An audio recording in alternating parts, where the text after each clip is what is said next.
2024-25ನೇ ಸಾಲಲ್ಲಿ ದೇಶದ ಆರ್ಥಿಕ ಬೆಳವಣಿಗೆ ಕುಸಿತ ಕಾಣಲಿದೆ. GDP ಶೇಕಡ 6.4ಕ್ಕೆ ಕುಸಿತ ಆಗಬಹುದು ಅಂತ ಹೇಳಿ ಕೇಂದ್ರ ಸರ್ಕಾರ ಒಂದು ಕಡೆ ಹೇಳಿದೆ. 4 ವರ್ಷಗಳಲ್ಲಿನ ಅತ್ಯಂತ ನಿಧಾನಗತಿಯ ಬೆಳವಣಿಗೆ ದರ ಆಗುತ್ತಿದ್ದು ಉತ್ಪಾದನೆ ಮತ್ತು ಸೇವಾ ವಲಯದ ಕಳಪೆ ಸಾಧನೆಯಿಂದಾಗಿ ಈ ಕುಸಿತ ಆಗ್ತಾ ಇದೆ.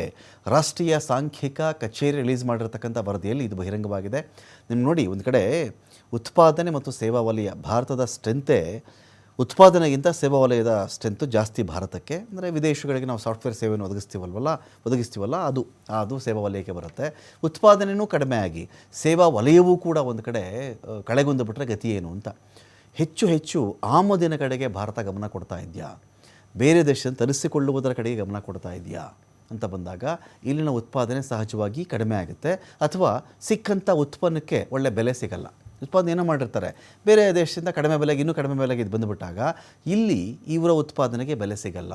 ಕಾರಣ ಇವರು ಉತ್ಪಾದನಾ ವೆಚ್ಚವನ್ನು ಸೇರಿಸ್ಕೊಂಡಾಗ ಬೇರೆ ಕಡೆಗಿಂತ ಜಾಸ್ತಿ ಇರುತ್ತೆ, ಬೇರೆ ಕಡೆಗೆ ಇದಕ್ಕಿಂತ ಕಡಿಮೆ ಸಿಗ್ತಿದೆ ಅಂತ ಬಂದಾಗ ಇದನ್ನೆಲ್ಲ ಕೊಂಡುಕೊಳ್ಳಲ್ಲ. ಇದೊಂದು ಭಾಗ ಆಗುತ್ತೆ. ಈ ಕಾರಣದಿಂದ ಕುಸಿತ ಆಯಿತು ಅಂಥೇಳಿ. ಯಾವಾಗ ಉತ್ಪಾದನಾ ಮತ್ತು ಸೇವಾ ವಲಯದ ಕಳಪೆ ಸಾಧನೆ ಆಗುತ್ತೋ ಆ ಒಂದು ಉತ್ಪಾದನಾ ವಲಯಗಳಿರ್ತಾವಲ್ವ, ಅಲ್ಲಿ ಜನ ಜಾಬ್ ಕಳ್ಕೊಳ್ತಾರೆ. ಯಾವಾಗ ಜಾಬ್ ಕಳ್ಕೊಳ್ತಾರೋ ಅವ್ರಿಗೆ ಪರ್ಚೇಸಿಂಗ್ ಪವರ್ ಇಲ್ಲವಾಗುತ್ತೆ, ಏನು ಕೊಂಡ್ಕೊಳ್ಳೋಕ್ಕಾಗಲ್ಲ. ಭಾರತದಲ್ಲಿ ನಾವೇ ಉತ್ಪತ್ತಿ ಮಾಡ್ತೀವಿ, ನಾವೇ ಅದನ್ನು ಕೊಂಡ್ಕೊಳ್ತೀವಿ, ನಾವೇ ಬಳಸ್ತೀವಿ ಅದನ್ನು. ಪ್ರಶ್ನೆ ಹೀಗಿದ್ದಾಗ ಇಲ್ಲಿ ಉತ್ಪಾದನಾ ವಲಯನೇ ಕುಂಠಿತ ಆಗಿಬಿಟ್ಟಾಗ ಕೆಲಸನೂ ಕಳ್ಕೊಳ್ತಾರೆ, ಕೊಂಡ್ಕೊಳ್ಳೋಕ್ಕೇನು ಜಾಗ ಇರಲ್ಲ. ಸೊ ಎಲ್ಲ ವಲಯಗಳು ಏನು ಮಾಡ್ತವೆ ಆ ಸಂದರ್ಭದಲ್ಲಿ ಒಂದು ಕಡೆ ಆರ್ಥಿಕ ಸ್ಥಿತಿಗತಿಯ ಮೇಲೆ ಅದು ಪರಿಣಾಮವನ್ನು ಬೀರ್ತವೆ. ರಾಷ್ಟ್ರೀಯ ಸಾಂಖ್ಯಿಕ ಕಚೇರಿ ಅದು ರಿಲೀಸ್ ಮಾಡಿರ್ತಕ್ಕಂಥ ಅಂಕಿಅಂಶಗಳಿದ್ದು ವರದಿ. ಈ ಬೆಳವಣಿಗೆಯ ದರ ಕಳೆದ 4 ವರ್ಷಗಳಲ್ಲಿಯೇ ಲೋವೆಸ್ಟ್ ಅಂತ ಕಾಣ್ತಾ ಇದೆ.